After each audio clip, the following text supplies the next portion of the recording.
Halo semuanya, aku Sila, balik lagi ke YouTube channel aku.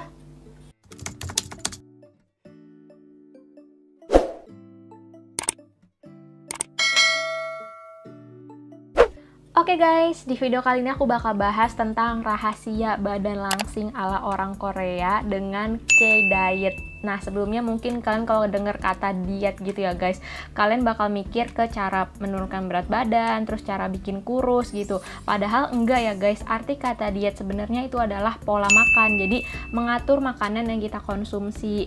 Nah, salah satu rahasia badan ideal langsing ala orang Korea, apalagi cewek-ceweknya tuh ya badannya cakep-cakep banget, itu adalah dengan menetapkan pola makan K-diet ini guys. Jadi, apa sih K-diet itu?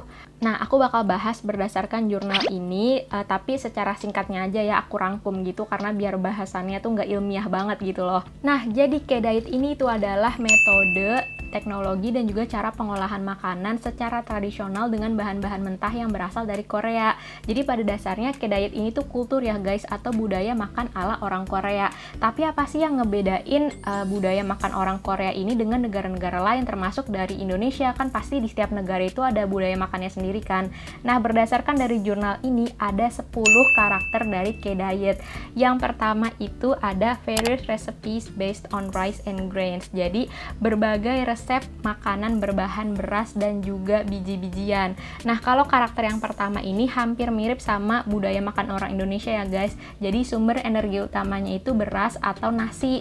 Kalau orang western kan lebih ke gandum, makanya mereka tuh lebih banyak makan roti-rotian. Kalau Korea ini sama kayak kita nih guys, makannya nasi. Makanya kalau kalian nonton drama Korea itu pasti ada makanan nasi di mangkok gitu. Terus buat yang kedua itu adalah more fermented foods. Jadi orang Korea nih suka banget buat ngawetin makanan dan juga bikin makanan fermentasi. Salah satu makanan fermentasi yang udah mendunia banget itu adalah kimchi. Itu juga salah satu makanan favorit aku. Rasanya tuh kayak asem, pedes, tapi manis-manis juga. Pokoknya seger banget. Dan juga produk fermentasi lainnya yang terkenal adalah sambal gochujang yang terbuat dari kedelai. Terus untuk karakter yang ketiga ini adalah lebih banyak mengonsumsi sayuran. Hal itu dikarenakan Korea merupakan salah satu negara agrikultur ya guys, atau negara pertanian. Makanya mereka banyak memproduksi hasil pertanian kayak sayur, buah, dan semacamnya itu. Nah, biasanya itu kayak timun, wortel, selada, atau paprika gitu mereka suka gadoin guys, dan mereka colekin pakai sambal gochujang atau doenjang. Nah, hasil-hasil sayur-sayuran ini, produk sayuran ini juga mereka olah menjadi guk atau kuk namanya, atau jenis sup-supannya Korea. Nah, ini juga banyak banget muncul di drama-drama Korea gitu. Pasti kan pernah lihat kan? Untuk karakter yang selanjutnya, yang keempat itu adalah lebih banyak makan kacang-kacangan, ikan, dan lebih sedikit mengonsumsi daging merah. Itu termasuk pork sama beef juga ya guys. Nah, kalau kalian sering nonton drakor nih, lagi-lagi aku nyebutin drakor mulu karena aku juga pecinta drakor. Itu banyak banget adegan kayak makan kue yang bentuknya tuh ikan gitu loh guys, lucu banget, dan dalamnya itu kacang merah. Jadi orang Korea tuh suka banget sama olahan kacang merah, atau enggak kacang kedelai, walnut, sama kenari juga, dan jenis kacang-kacangan lainnya.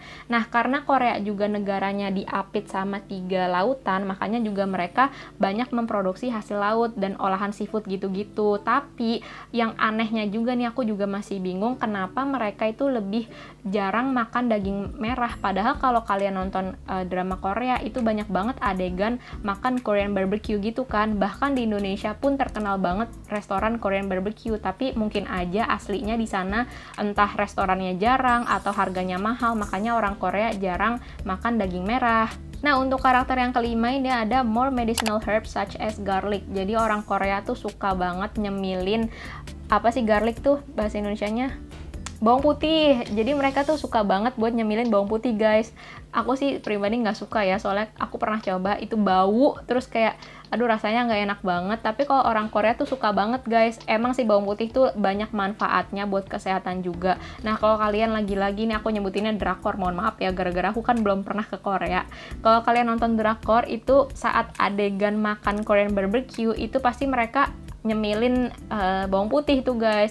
Selanjutnya untuk karakter K-diet yang ke-6 dan ke-7 ini berkaitan sama metode memasaknya guys. Kalau di Korea itu lebih suka buat pakai minyak wijen dan minyak perila dibandingkan minyak kelapa sawit, dan mereka juga membatasi goreng-gorengan guys.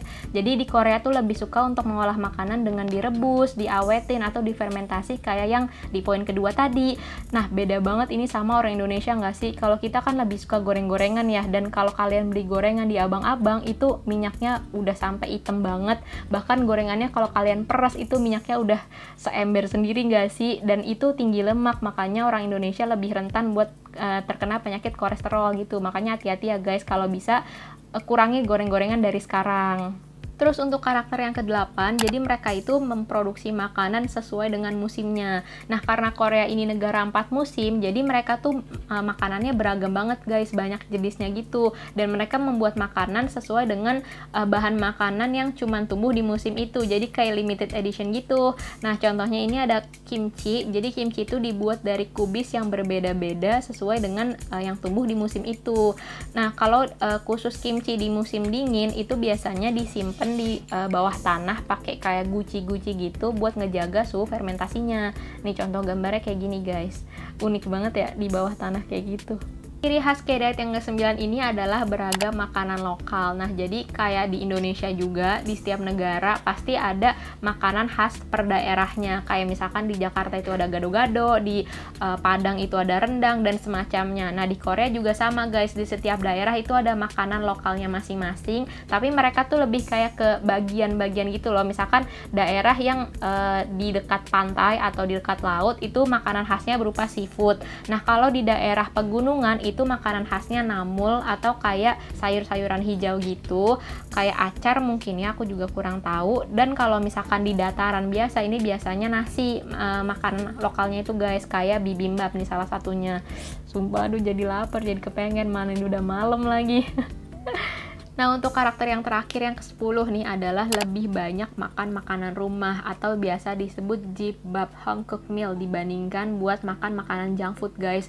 Kalau makanan rumah kan kita jadi yakin ya akan kebersihannya, terus makannya juga lebih sehat, kita tahu gitu proses pengolahannya, dibandingkan makan di luar atau makan junk food yang kita nggak tahu itu bahan-bahannya dari mana kan.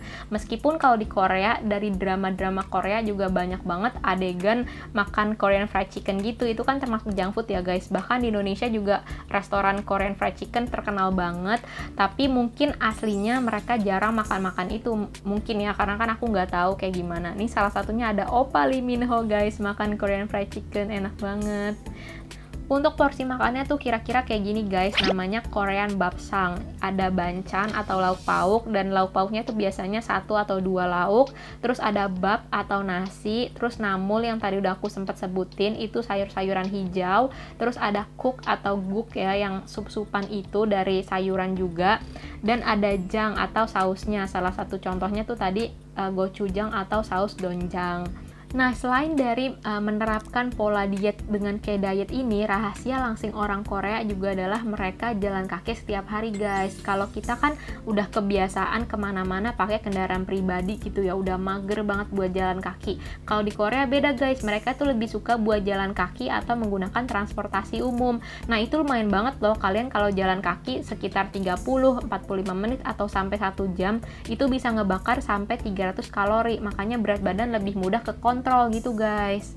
Nah, jadi itu dia rahasia badan ideal dan langsing ala orang Korea dengan K-diet. Kalian juga bisa ikutin loh guys, budaya makan ala orang Korea, tapi versi Indonesianya.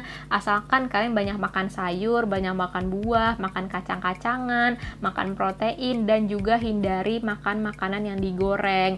Dan jangan lupa juga nih guys, usahain buat jalan kaki setiap hari, atau minimal olahraga lah di rumah 15 menitan gitu, juga udah lumayan buat ngebakar kalori, ngebakar lemak. Jadi berat badan kita lebih mudah untuk dikontrol. Oh ya, sebelum ke akhir videonya, aku bikin video ini dalam situasi PPKM ya guys, PPKM darurat di wilayah Jakarta gitu. Jadi aku mau bilang ke kalian buat terus jaga kesehatan, tetap jaga stamina, jaga imun. Semoga kalian dan keluarga semuanya sehat dan terhindar dari segala macam penyakit ataupun virus COVID ini ya guys. Semoga kalian semua baik-baik aja. Jadi makasih banyak buat yang udah nonton video aku ini. Semoga videonya bermanfaat. Jangan lupa buat like, komen, dan juga subscribe ke YouTube channel aku. Sampai ketemu di video selanjutnya. Bye-bye.